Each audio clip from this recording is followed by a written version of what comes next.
खुलुमबाय पिजि निउसआव नोंथांमोनखौ बरायनानै लानाय जाबाय। गिबि रादाबाव दं भारत हादोरा इंराजफोरनिफ्राय उदां जानायनि उनाव देग्लाय 72थि सुबुंखान्थि सानखौ फालिबाय।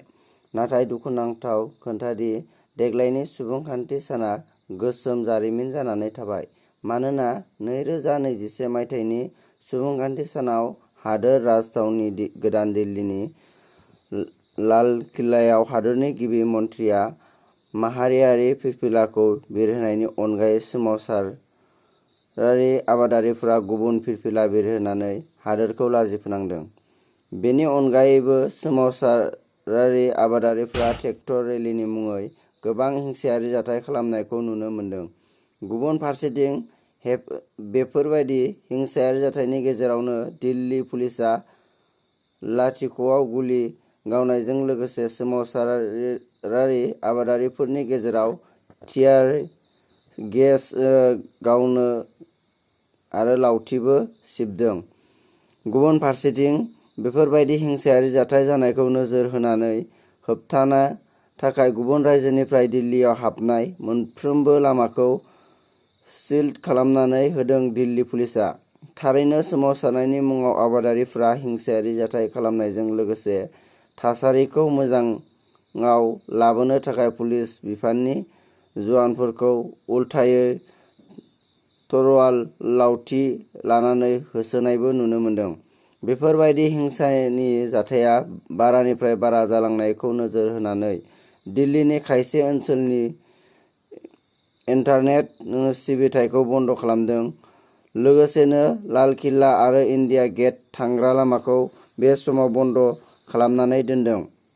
हादोरनि सुबुंखान्थि दिनाव गोजोन रंजानायनि गेजेरजों आलो गोजोनै बारलांनायनि उल्थायै 2021 मायथाइयाव गिख्रंथाव महरै हिंसायारि जाथाय जानाया थारैनो हादोरनि थाखाय मोनसे गोसोम जारिमिन जानानै थासिगोन।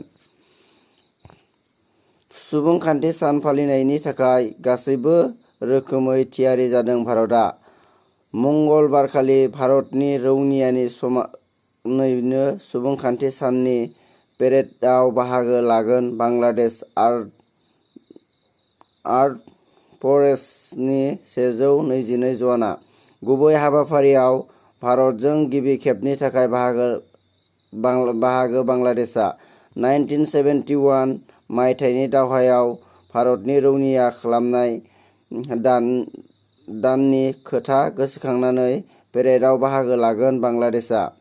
2016 मायथाइयाव फ्रान्सनि 2017 मायथाइयाव इयुनि उनाव बेफोरबायदियैनो गुबुन हादोरनि रौनिया हानजा थामथि खेबनि थाखाय भारतनि सुबुंखान्थि साननि पेरेडआव बाहागो लागोन।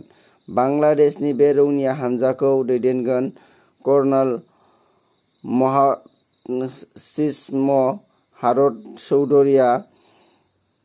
गुबुन फारसे पेरेडआव बाहागो लानायनि सिगां बांलादेशनिफ्राय फैनाय साफ्रोम सुबुंखौ कभिड थासारिनि थाखाय सानसेनि थाखाय क्वारेन्टाइन जाना थानो होनाय जादों।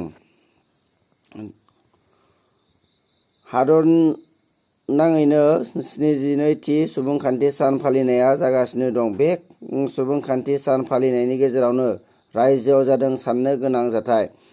रायजोआव हादरनि फिरफिला बिरहोनानै सुबुंखान्थि फालिनायनि गेजेरावनो गलाघाट आरो तिनसुकियायाव नुनो मोन्दों आलादा सावगारि।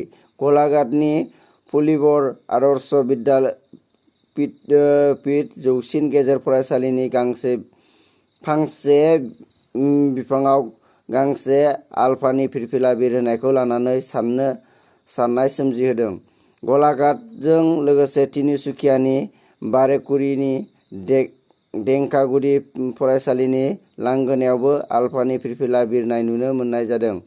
आलफानि फिरफिलाखौ फुङाव फरायसालियाव सुबुंखान्थि सानजों लोब्बा खालामनानै हादरनि फिरफिला बिरहोनो फैनाय समावनो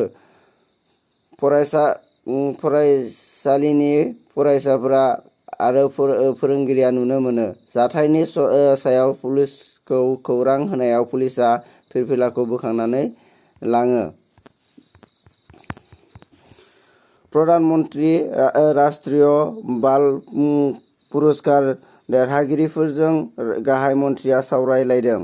रिलायेन्स इन्डास्ट्रिजनि चेयारमेन अरबपति मुकेश आम्बानीनि सम्पथिया दावख्लायनानै 75.8 आरब डलाराव थाहैबाय।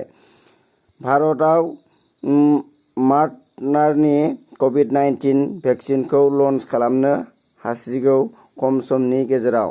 भारतनि हेंथायै बिस गोनां बाथ्रा बुंदों पाकिस्तानआ।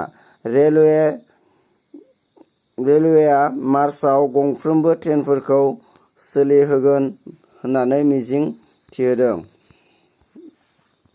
कक्राझार सोहोरनि साखाथि तितागुरि गामिनि थागिबि अमा फिसिनानै जाफुंसार जानो हानाय राहुल नार्जारिनो हादरनि 72थि सुबुंखान्थि सानाव कक्राझार जिल्ला खुंथायनिफ्राय साबसिन आबादारि अमा फिसिग्रा मान बान्थाखौ होदों। कक्राझार जिल्ला खुंथायनि बानजायनायाव दिनै कक्राझार सोहोराव थानाय सोरखारि थांखिबां फरायसालिनि लांदां गेलेग्रा फोथाराव खुंफुंनाय गा 72थि सुबुंखान्थि सानाव जाफुंसार अमा फिसिग्रा राहुल नार्जारिखौ गांसे आर'नाइजों लोगोसे मान बिलाइजों दुंब्रुद बरायो बिटिसिनि गाहाय खुंगिरि प्रमद बर'आ। गोजोन्थों। मोजां रादाब मोननो थाखाय पिजि निउज चेनेलखौ साबस्क्राइब, लाइक, कमेन्ट आरो शेयार खालामनो